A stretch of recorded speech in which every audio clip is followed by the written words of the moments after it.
Hello folks, this is SenileSarge, and today we're going to be jumping feet first straight into the Icarus Beta. We've been playing it all weekend, really started on the 27th of August all the way through today, which today is the 29th, so today will be the last day. What I hope the video provides you is really just kind of an overview of the game, what the game offers in the current beta environment, and then should you purchase right now or should you wait? Let's get after it. Oh shit.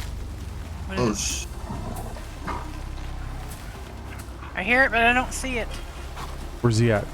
I don't know. I don't see him. He's in Let's the do bush it. or something. Let's do it. You go first. You got him. You got this, Tiger. Go get him. You got Take him. the flower. You're doing real well. There you go. Yeah. Put him right there. Yeah. Just go in there. Just go in there. Get him. Get him. It's good work right there.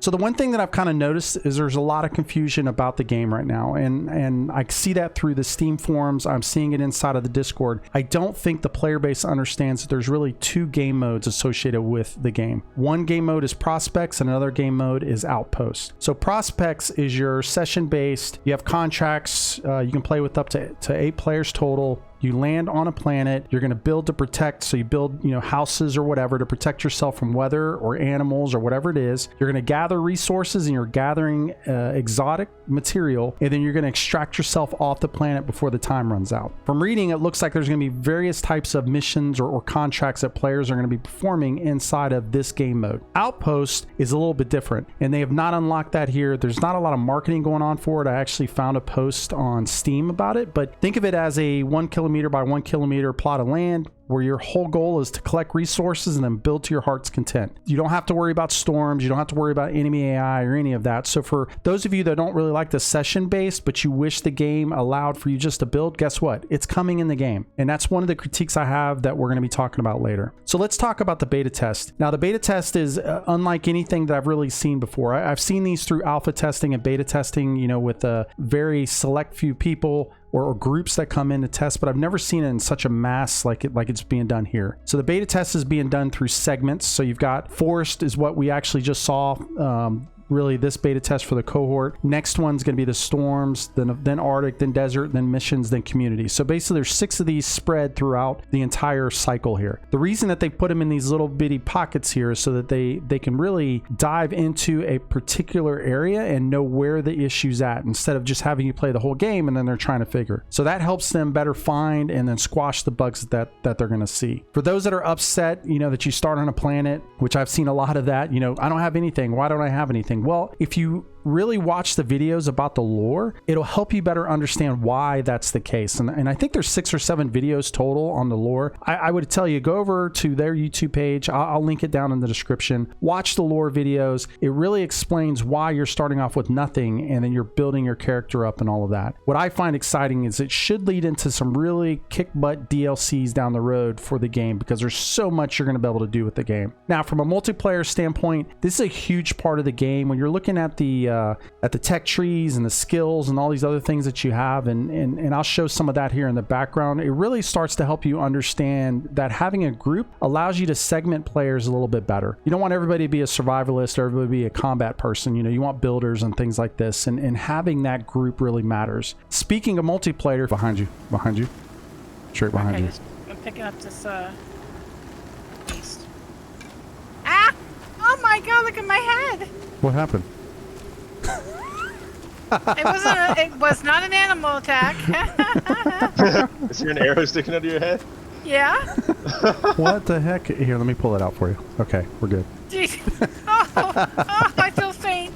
If you're looking for a group, hey, come on and join my community over at Rally Point. We're absolutely going to be focused on this game. It's a lot of fun. You can find us at discord.gg/rallypoint, or you can click the link down in the description. What I will tell you about this one, the beta, things are a little bit difficult to join people and do some of that. I know the developers noted that it's not the final multiplayer experience. I'm glad to hear that. I also know that they're going to be implementing private in-game features to support people grouping together better. And that is going to be absolutely absolutely needed as we continue through this thing. So let's talk about kind of the first impressions of the game. First and foremost, the game is beautiful. The scenery, the animals, just everything looks great. Reminds me of, another game that I really find beautiful is Dead Side. I mean, it looks really, really clear and crisp. I mean, the water, everything. So I'm really looking forward to seeing the other biomes and kind of what it looks like in the storms and stuff like that. One aspect that I really enjoy is the ease to find resources. So anybody that's done any kind of survival, we'll call real survival in real life, you use what's around you to survive.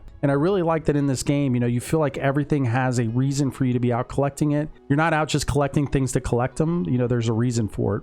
We still had some frame rate issues through it. I didn't experience a lot myself, but I know some of the other folks that had lower end PCs were having issues, but that's to be expected. I think that they'll be fixing a lot of this as they continue through this with your help, obviously. I like the idea of having both session-based and outpost as game modes. I could see myself playing both. There were times where I wanted to just do this session-based, go out, find what I need to find, and then I just wanted to build. So I think them, spending some time to explain this makes a lot of sense. Again, they didn't spend a lot of time of it on this one because, 20 days basically on ground. So I don't feel like we got a good feel for what they're going to be like, but I'm looking forward to kind of seeing what those are. Building was a lot of fun, especially when you're burning yourself down to the ground. Yeah, you'll see back here in the background. We learned the hard way. Yes, you can burn a house completely down to the ground. I love that you can build houses on water. You can build bridges. You can build off the side of rocks. I mean, it's your imagination. So I can't wait to see what folks build and what they do. Now, although there's a lot of good aspects of this game, there's also some things that I hope the developer listens, and I doubt that they'll hear this video, but some things that I think that they definitely should work on. First, I want to thank Squirrel Monkey, Mind Melt Gaming, Casey, McLean, and then also Dave for taking time to play with me. We all noticed that if the host left a prospect session, or say they had something to do, or they just quit, whatever the case may be, when you rejoin that prospect, you couldn't farm any of the resources and nodes. So I'm hoping that that's something that they're going to look at to fix, because that was a little bit annoying. There are multiple times in the game where you watch another player be launched. Usually they were stepping on wood or floors, and sometimes rocks. Most of the time that was wood. They'd hit it and they would go flying up in the air and they would land somewhere. So again, just a small bug that needed to be fixed. I wish I had a particular area to help with, but it was kind of happening all over the place. Joining a group was very frustrating this first beta. So if there's anything the developer needs to focus on, it's absolutely that. This is probably one of the most critical things, is being able to let players just play your game. So solo wise, I didn't have a lot of problems doing it on my own, but as soon as you try to start, joining other people, it could take 10 to 15 minutes to join up with others. And that's going to get more and more annoying for folks as we progress through the beta. And I think this first weekend, people aren't going to say too much, but you're going to see a lot more of that as we move forward. Getting stuck on trees and rocks happened quite a bit. I know the developer did put I think it was a quick fix, but basically a get unstuck button in the menu, so that way you could get out pretty quickly. This is just another thing they need to fix as they get towards the full release. And the final thing, and if there's anything they really take out of this for the developers, to market.